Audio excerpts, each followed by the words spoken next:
Hello, welcome to Puffs and Poetry. I'm your host, Jessica, a writer, cannabis aficionado, and poetry lover. Let's get into it.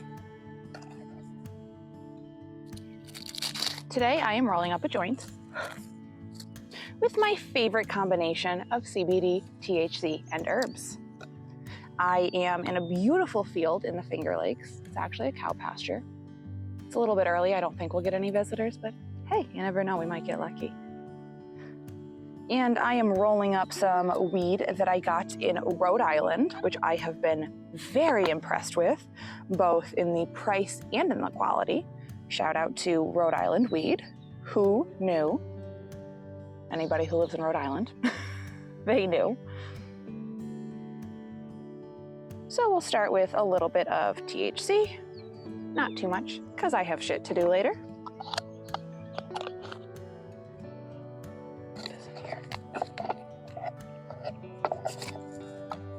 And then we'll add some of my favorite herbal blend, which is the High Priestess Herbal Wellness Focus Blend, which has both CBD and 6 herbs.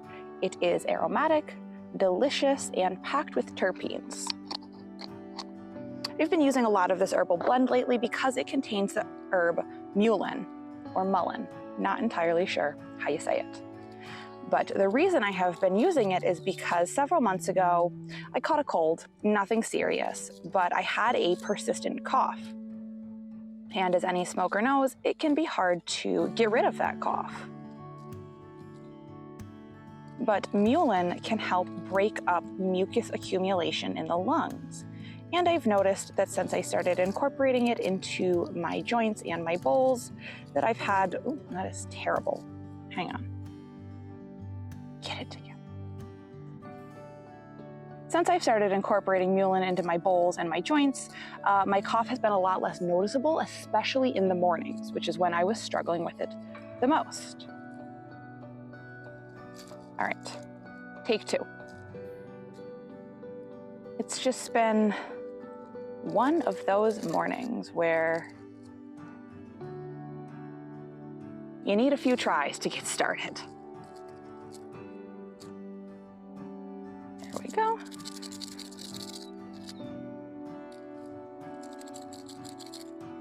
Now, I'll be honest, this joint is a little bit loose by most people's standards, especially down at the tip. We're gonna smoke it anyways, because fuck it. Today I am reading from the Mary Oliver book of poetry called New and Selected Poems, Volume 2, published in 2005. Not the sexiest of titles, but there are some hidden gems in here that I'm very excited to share with you.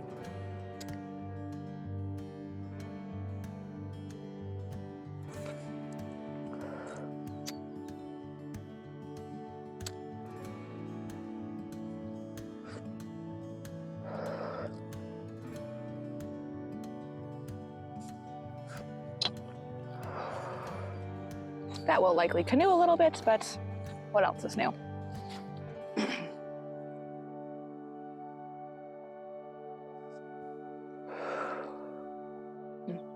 What a beautiful day. Our first poem today is called Lead. Here is a story to break your heart. Are you willing? This winter the loons came to our harbor and died one by one of nothing we could see. A friend told me of one on the shore that lifted its head and opened the elegant beak and cried out in the long, sweet savoring of its life, which, if you have heard it, you know is a sacred thing, and for which, if you have not heard it, you had better hurry to where they still sing, and believe me, tell no one just where that is. The next morning, this loon, speckled and iridescent and with a plan to fly home to some hidden lake, was dead on the shore. I tell you this to break your heart, by which I mean only that it break open and never close again to the rest of the world.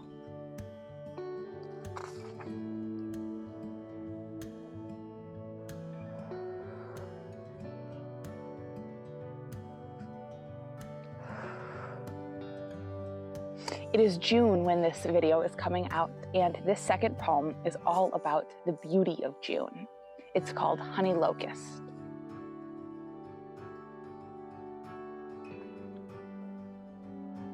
Who can tell how lovely in June is the honey locust tree? Or why a tree should be so sweet and live in this world? Each white blossom on a dangle of white flowers holds one green seed, a new life. Also, each blossom on a dangle of flowers holds a flask of fragrance called heaven, which is never sealed. The bees circle the tree and dive into it. They are crazy with gratitude. They are working like farmers. They are happy as saints.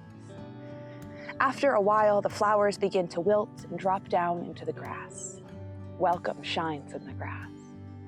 Every year I gather handfuls of blossoms and eat of their mealiness. The honey melts in my mouth, the seeds make me strong, both when they are crisp and ripe and even at the end when their petals have turned dull yellow. So it is. If the heart has devoted itself to love, there is not a single inch of emptiness. Gladness gleams all the way to the grave.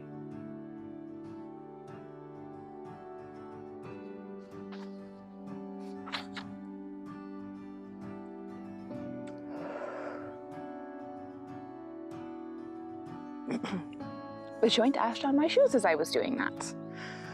Oops. Our next poem is called The Poet with His Face in His Hand.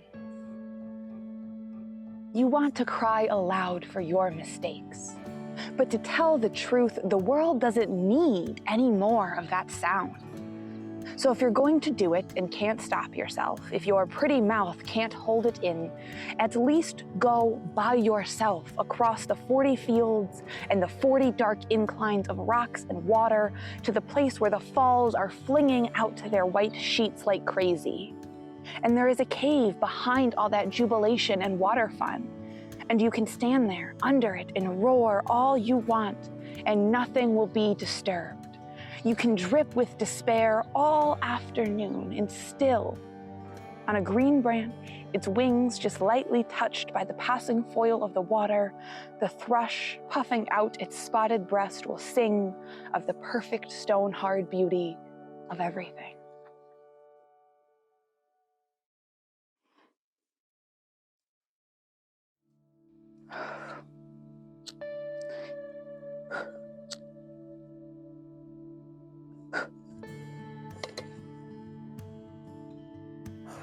This next poem is also about spring, and it is spring right now, and my allergies are going crazy. My face itches, my nose won't stop running, it's like a leaky faucet. The edges are red and raw. Spring is a beautiful season, but it's also kind of a painful one, at least for me and my allergies. So this poem reminds us of the beauty of spring. It's called North Country. In the North Country, now it is spring, and there is a certain celebration. The thrush has come home. He is shy and likes the evening best, also the hour just before the mornings. In that blue and gritty light, he climbs to his branch or smoothly sails there. It is okay to know only one song, if it is this one. Hear it rise and fall, the very elements of your soul shiver nicely. What would spring be without it? Mostly frogs, but don't worry. He arrives year after year, humble and obedient and gorgeous. You listen and you know you could live a better life than you do, be softer, kinder. And maybe this year you will be able to do it. Hear how his voice rises and falls. There is no way to be sufficiently grateful for the gifts we are given, no way to speak the Lord's name often enough, though we do try, and especially now, as that dappled breast breathes in the pines and heaven's windows in the North Country, now that spring have come, are wide open. Oh. I have one more poem for you today, but I want to enjoy a little bit more of this joint because it's harder to keep it lit with longer poems. Short and sweet ones, no problem. But with longer poems, it's almost better to have a bowl or a blunt or a cigar if you are a cigar smoker. I am. I have a funny story about smoking cigars and learning to smoke weed, which I will share one day.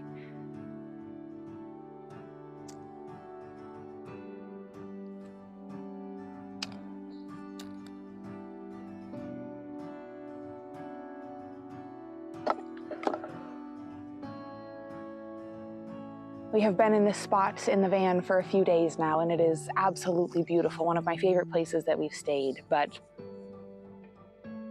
with high spring comes high bugs.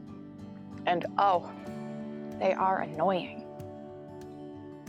But there are less bugs than there used to be. I notice it, but I also know it scientifically. So I try not to get annoyed with the bugs that are still around.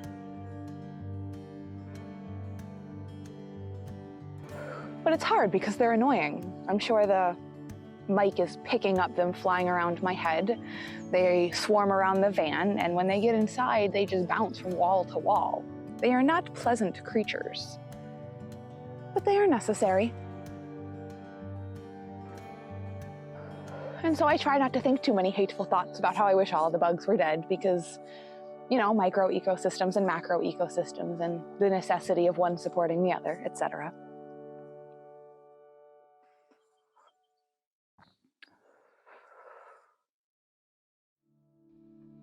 There are occasionally cows in this pasture. We have seen them in the afternoons. They are funny, curious creatures. They don't want to be pets necessarily, but they do want to get close to you and figure out what's going on.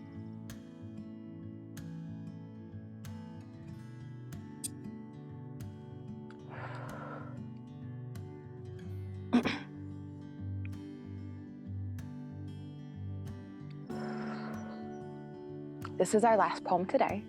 This poem is called Terns.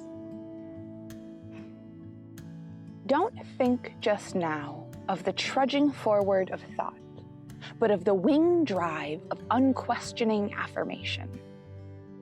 It's summer. You never saw such a blue sky, and here they are, those white birds with quick wings, sweeping over the waves, chattering and plunging. Their thin beaks snapping, their hard eyes happy as little nails. The years to come, this is a promise, will grant you ample time to try the difficult steps in the empire of thought, where you seek for the shining proofs you think you must have.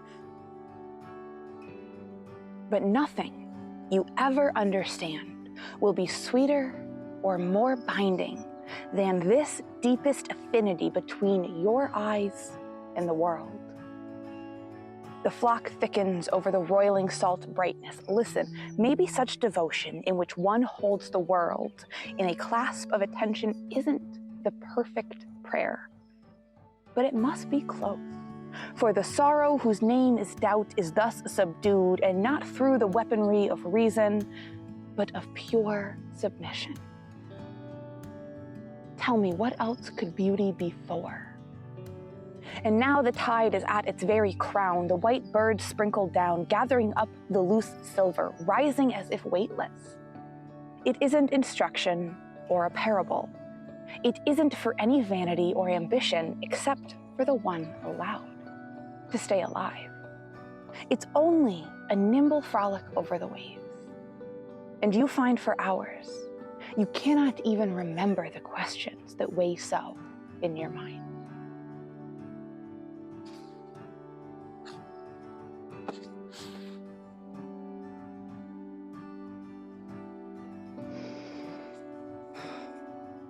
Those are all the poems that I have for you today.